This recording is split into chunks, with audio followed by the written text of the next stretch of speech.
This episode contains material that might be triggering for some. If you need to stop the podcast at any time to take care of yourself, please do so. If you need support, you can call the 24/7 National Suicide Prevention Lifeline at 1-800-273-8255.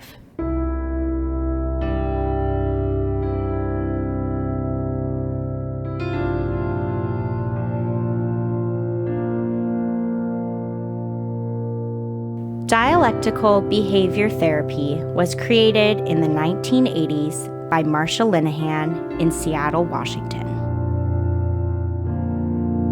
Today, DBT is taught all over the world. We're two therapists who believe everyone can benefit from DBT skills. I'm Kate. I'm Michelle. And this is DBT and Me. Hello, everybody, and good morning, afternoon, evening, whatever it may be for you. It's Kate and Michelle back again with another Q&A episode. Finally, it's been a little bit since our last one, but we've got some stuff for you guys. So we do, and again, we're always excited to hear and to share. So keep it up. But I think Michelle has our first email today. Yeah. So this email reads, "Hi, Kate and Michelle. I have been listening to your podcast for a month now, and since I quit therapy due to certain unavoidable situations, your podcast has been my savior. I'm struggling with BPD. I struggle at home to manage my emotions because I find my parents triggering sometimes. My father and I don't get along much, and I think he is judgmental most of the time, and so I am most anxious around him. Some days we have disagreements, and I have disproportionate anger outbursts that upset me and my family. I get urges to self-harm. I've been practicing mindfulness to manage my emotions and the distress tolerance skills, but I feel all my work on myself goes down the drain when it comes to managing my emotions with my family and loved ones. I'm a person who probably does not even know anything about maintaining my boundaries too. Hence, I face real issues in managing my emotions when it comes to conflicts with loved ones. All the work that I'm doing for myself or have done seems to not pay me back, and I feel disheartened. I need some of your pieces of advice here. I don't have help, but your podcast has helped a lot, and for that, I'm grateful to you both. You are doing great work, and more power to both of you." Aw, thank you so much. I like that. Well, first of all, I will say that obviously with families, there's a lot of backstory, so anything we say here is kind of meant to be generalized advice. Hopefully it's still helpful and feels, personal enough to be a helpful listener. But if it misses the mark a little bit, we apologize because we only have so much information. And the first thing I wanted to say is families are hard. Families are hard.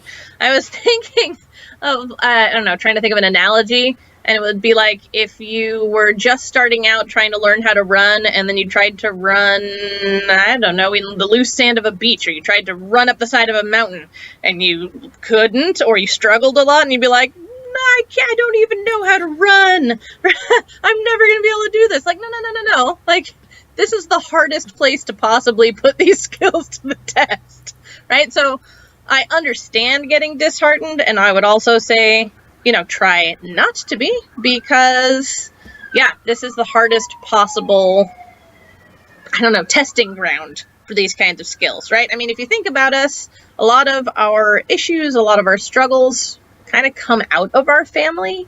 Our families kind of do a lot to make us who and how we are.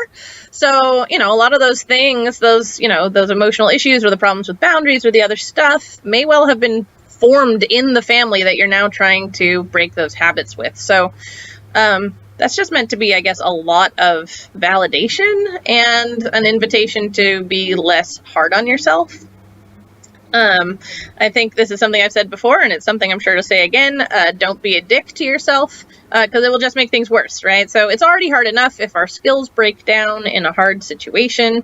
But if we add to that, being discouraging to ourselves, being hard on ourselves, being mad at ourselves or anything like that, it's just going to make it even worse and even harder to be skillful next time.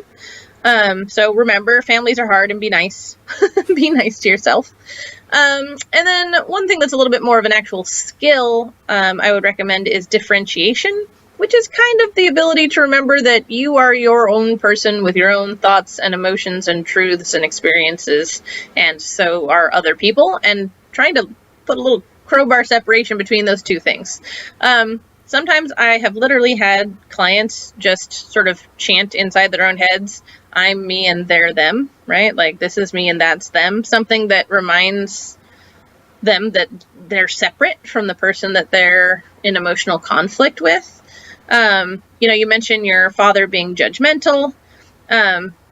So one of the places the differentiation could be helpful here might be reminding yourself that what he thinks of you isn't necessarily the truth about you, right? You are allowed to have your own opinions and your own truth about yourself, and you don't have to accept his. He's not the arbiter of reality. His opinions about you don't count more than yours, right? So sometimes it can help, make other people's emotions or other people's judgments of us less impactful if we can really give those back to them. Right? I'm tripping over my tongue today. Those are their emotions. Those are their judgments, not mine. I'm having my own emotions and I have my own judgments, and I don't have to take on theirs. So I don't know if that's helpful, but I hope it is. Best of luck. I definitely understand families make everything harder to do.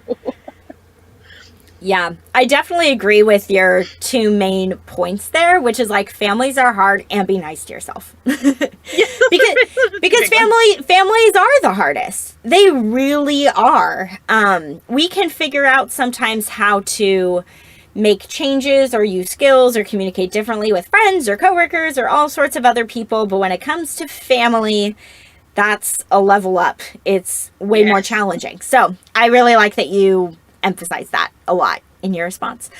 For me, my thoughts with reading this is, I really honed in on where you said that, you're doing all this work for yourself and it doesn't seem to pay you back and you feel disheartened. That really stood out to me in what was written here.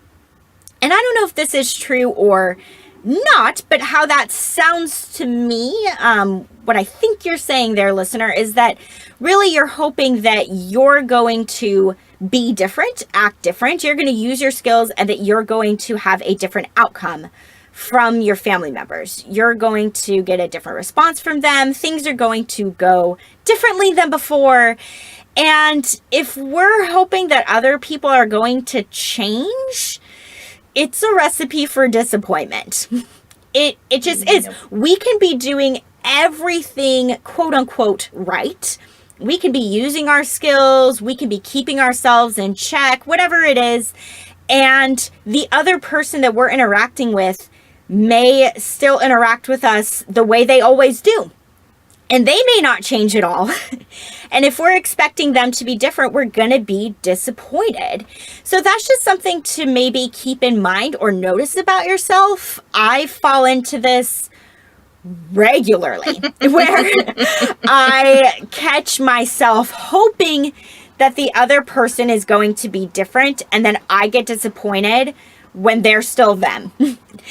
Because I'm wanting them to be different, but I can't control them no matter how hard I may try. We can't control anyone but ourselves. So with that being said, I recommend that you keep working on yourself. You mentioned you've been practicing mindfulness, the distress tolerance skills. That's fantastic. Keep doing what you're doing. Stay the course. And even if your family members don't wind up changing, you're still going to be changing, and that's worth something. That counts for a lot, that you're doing that work for yourself.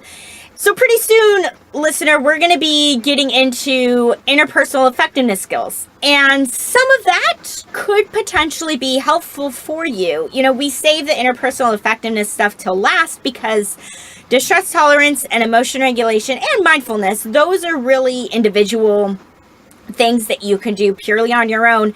And then we kick it up a notch with interpersonal effectiveness, because that's all about communicating with another person. So there could be some stuff that we talk about within the interpersonal effectiveness module that might also be helpful for you when it does come to interacting with your family members. So we're going to have down the line like an episode all about boundary setting. So there may be some stuff coming up that could be helpful for you to add on, in addition to the mindfulness and the distress tolerance that you're already doing. So hopefully that will help in a few weeks when we get there. Nice. Cool. All right, let's see what is next. All right, this email reads, Kate and Michelle, thank you for your podcast and all the effort that you put into this. I just finished listening to your episode on radical acceptance, and this really hit home for me. I will try to keep this short, but I cannot promise. Thank you for taking the time to read this. I have 2 adult children, and the youngest is a special needs person. For years before our children were born, I struggled with mental health issues, mainly depression, but stirring a couple suicide attempts. Growing up Christian, I always had God as an anchor to hold on to, believing that he would never let me down. Then our youngest child was born. Through a long series of events and a couple of surgeries, one of which was brain surgery, it was determined that their brain did not develop properly before they were born. In the end, we had to place them in a group home for special needs children at the age of 14. A couple of things happened in the build-up to this transition. First, we had an option that, while it would have taken work, I believe we could have kept our youngest child at home. My wife believed that the group home was the only option. Second, since I believe that God created my child, then he created them knowing that I would have to admit that I could not take care of them and have to place them in a group home. I could not understand how a loving God could do this. The end result is that I am broken. I no longer have an anchor to hold onto during my bouts of depression. My head understands why we had to transition our child to a group home, but my heart does not. Then, a few months ago, I surrendered all decision-making to my wife, more history than what is here, and we are now in the process of going through a divorce. So, while I listened to your episode on radical acceptance, I saved it so that I could listen to it again. I am in therapy, not with a DBT therapist, and I am on medication. Earlier this year, I went through about 8 hours of testing and was diagnosed with borderline personality disorder, depression, severe and recursive, and self-harm. Now that I am at the end of this email, I'm not sure what I'm asking for in reply, other than maybe I just wanted to share with people that underneath the book smarts, this is the reality of radical acceptance. Yeah, what an email. I mean, I just really felt for this listener, because this is certainly a huge, hard situation to be dealing with. And one of the lines that stood out the most to me of like, that really captures what radical acceptance is all about, is when the listener says, my head understands why we had to transition our child to a group home, but my heart does not. Because that's so much of what radical acceptance is. Our head is telling us one thing, our heart is telling us another. And a lot of times we want to listen to our hearts. Mm-hmm. We want to go with what feels good, with, you know, what or who we love. We don't want to give up on that and look at the reality of what's going on and accept the facts of the situation. Basically what our head is telling us, we don't want to do that. And even if our head can understand, our heart doesn't. And that's why radical acceptance is this continual journey. It's not a one-time event. We have to do it over and over and over again. So that really stood out to me in this email. And the other thing that really stood out to me was when, you know, this listener said, I no longer have an anchor to hold on to during my bouts of depression. You know, that anchor referring to God. And I am not a religious leader in any kind of way. I haven't read my Bible in a hot minute. I haven't gone to church in a long time. I mean, so even though I mentioned, I can't remember which episode, I think it was Improve, I've mentioned that I grew up in the Christian faith as well, and all of that. You know, I am by no means an expert or any kind of authority when it comes to religion or spiritual matters. However, I'm going to touch on this a little bit, because I think a lot of people hold this view of God. That God, which also the listener said this, God isn't going to let anything bad happen to me. How could a loving God do this. I mean, we could apply that sentiment to thousands, if not millions of situations, and many people have thought that to themselves at times. And so something to think about here is that my view of God, anyway, is that God is not a puppet master. God is not up there in heaven. That's where we want to say God is. Not up there in heaven pulling strings saying, oh, I'm going to have this happen to that person and this person's going to go over there and orchestrating all of it.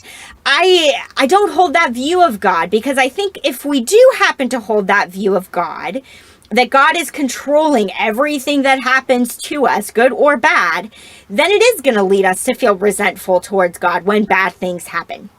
But I don't view God as a puppet master.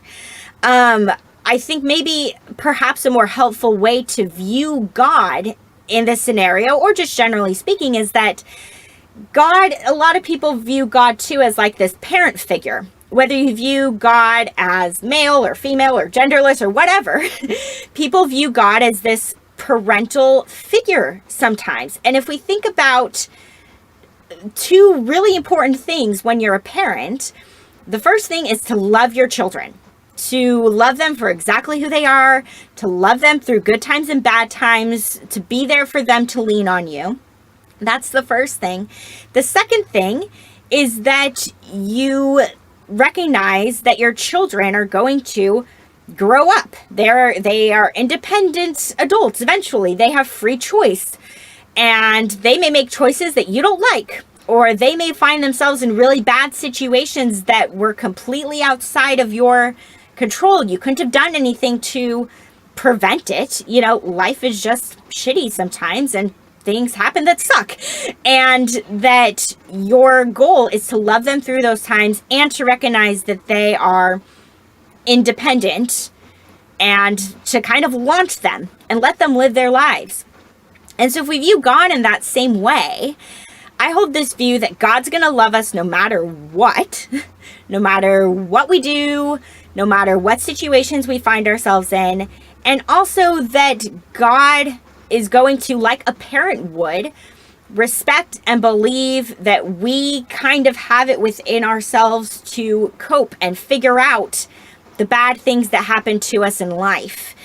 If as a parent you try to prevent your child from going through anything bad or hard, you're going to fail. I mean, it's just, you can't prevent your child from getting hurt. You can't prevent them from that. And so I don't view it as God's job to prevent us from getting hurt. I view it as God's job is just to kind of love us through when we are hurt.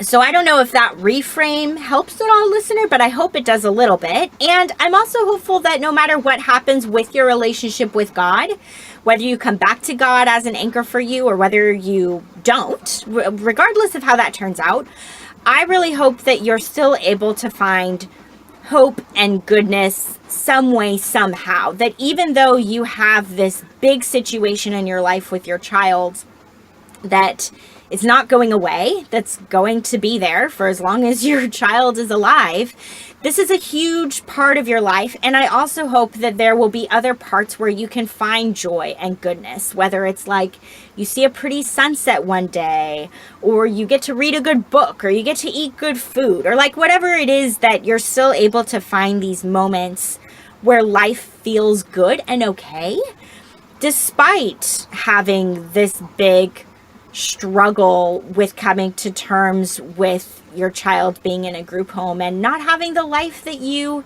saw for them. That's, I think, honestly, even though Kate and I have said this a few times on the podcast, neither of us have children, but I believe that is one of the hardest things to radically accept. Yes. Is stuff related to your children and your role as a parent, and when their lives aren't going to turn out the way you hoped. It's super, super hard. So I hope for you that there's space to hold the hardship of all of this and to still find joy in other areas of your life and to still create a life worth living for yourself. So those are my thoughts. Okay. I like it. Yeah, I don't know. Similarly to how you started, Michelle, I just wanted to acknowledge that the situation this listener is going through is incredibly hard. And just to thank them for sharing it with us and with the rest of our listeners, being willing to be vulnerable in that kind of way and put this sort of truth and this experience out there. Yeah. I just want to really say that I appreciate that. Michelle was talking a bit about, I was going to say the God stuff, which is a weirdly more dismissive than I mean it to be, but right about like those ideas of faith and things like that. And when I was listening to her talk, what occurred to me, and again, I think we've shared this previously, I hang out somewhere on the atheist agnostic scale side of things. So what I tend to think is that faith makes us strong, not what we have faith in. And so if the sort of stereotypical Christian God figure is no longer something that works for you, listener, I think there's a lot of other things that you could try on, that maybe faith in those ideas or those higher powers or those beliefs might feel more reassuring, might feel more comforting, might be more of an anchor for you. One of the ones that's always appealed to me, even though I haven't quite crossed into actual faith in it, is maybe the idea of reincarnation. That can kind of frame everything that's going on in this life as something that we're learning, something that we can then pass on to the next life that we're in as something they won't have to go through, something they'll have learned from and be able to grow from, as our, spirit goes from one life into the next. But, there are other gods, goddesses, faiths, religions. There's just all sorts of different places, or belief systems available, where you can put your faith, where you can find community, where you can find anchoring and support. And so I just wanted to kind of put out there that maybe it's worth looking around. If that's something that you feel is really missing from your life, you're not constrained to only looking in one place to kind of fill that void. I guess would be something that I would say. And then also I just wanted to, say I have monumental empathy for suffering from severe recurrent depression and struggling with self-harm. This is a thing that I've gone through most of my life. And I know how dark it can make living. One of the things that I think depression can do is make it out like this is how things always have been and how things always will be. It kind of steals all of the joy from our past and makes it like it never was, and makes us look into the future and see gray and darkness and flatness and a lack of joy. So I would urge you to remember that there has been joy in your life leading up to now, even with all of the hardship that you have gone through. You talk about having a life, it sounds like, that also had moments of joy. So don't let depression steal your past. And remember, you're getting help, you're on medications, you're on a path towards healing. And so this also doesn't have to be your whole future. So, I don't know. I guess that's my thoughts there. Yeah. Awesome. I love it. Okay, so the last one here, we're ending on a short note. This was a question that was posted in our Facebook group. So the question reads, do you have any materials, strategies, or advice on what to do when you're stuck in being unwilling to use your tools during an upset? I like this one. The first thing I think of is kindly acknowledge your own position. We can't change anything before we're able to name it and see it for what it is. But there's also definitely different ways to acknowledge something. We could immediately be an asshole to ourselves.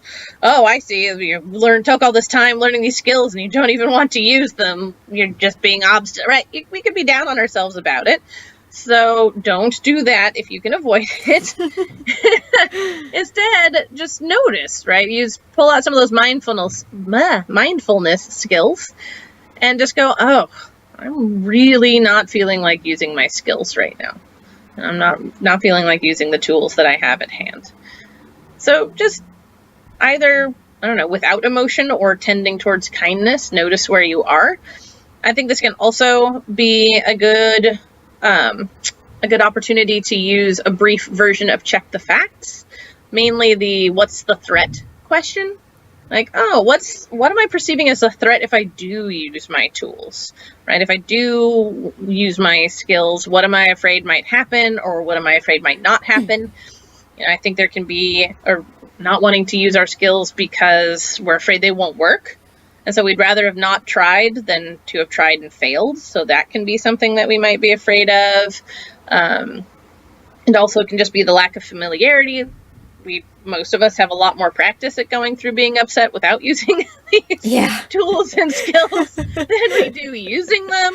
Just I don't know what I'm even doing kind of feeling. Right? Yes. Yeah, like better the devil you know than the devil you don't, right? If we don't know how this is going to go, just the unfamiliarity, yes, unfamiliarity in and of itself can feel threatening.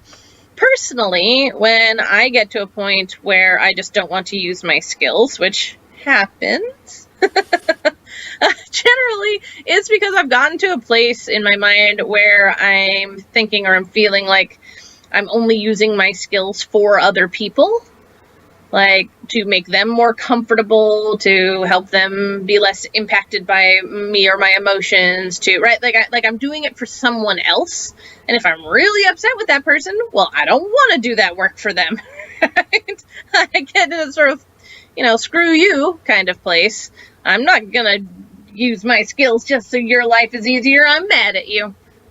Right?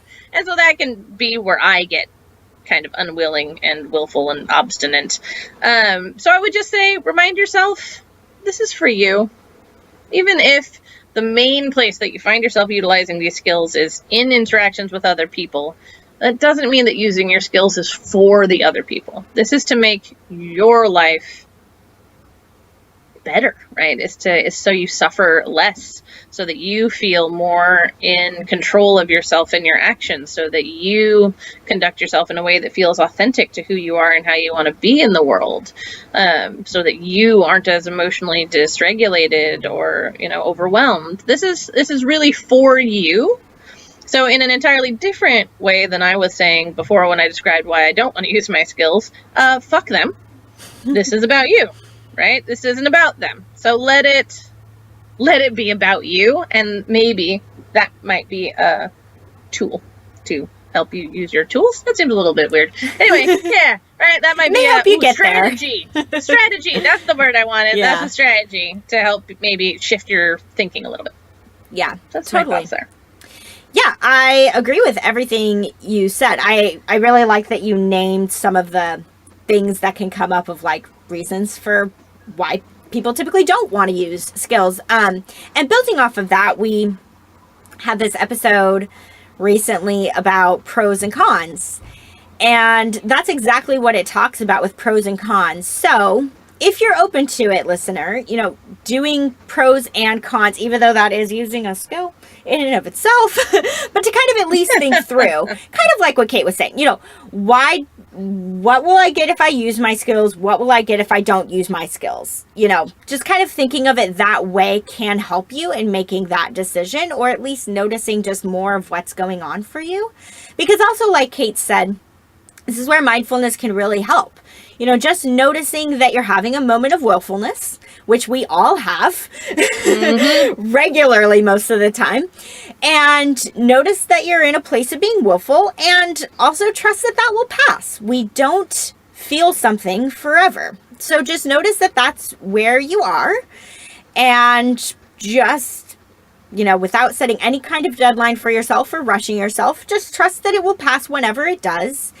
And in the meantime, it's, in my opinion, better to do the bare minimum than it is to should on yourself about all of the skills that you should be doing, which is just going to make you feel ashamed and bad about yourself.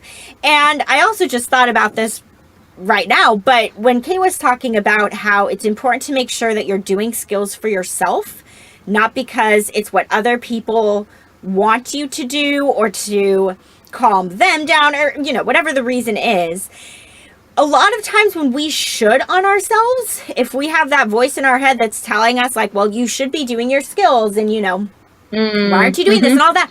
A lot of times that voice can be reminiscent maybe of somebody in our lives, maybe a parent or someone like that who maybe they should on us a lot when we were growing up. And then we're just doing that to ourselves of like, this is what you're supposed to do and you know what you should be doing. And so why aren't you doing it? And that's going to be an unhealthy headspace to be in.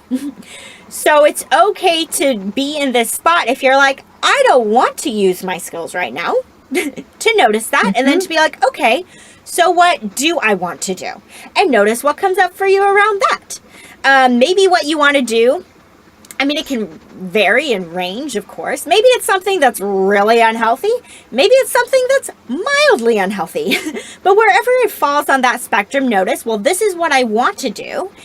And then see, you know, what comes from there. Whether it's like, okay, I can do that thing and that's not going to have disastrous results, right? Well, what I want to do right now is binge Netflix.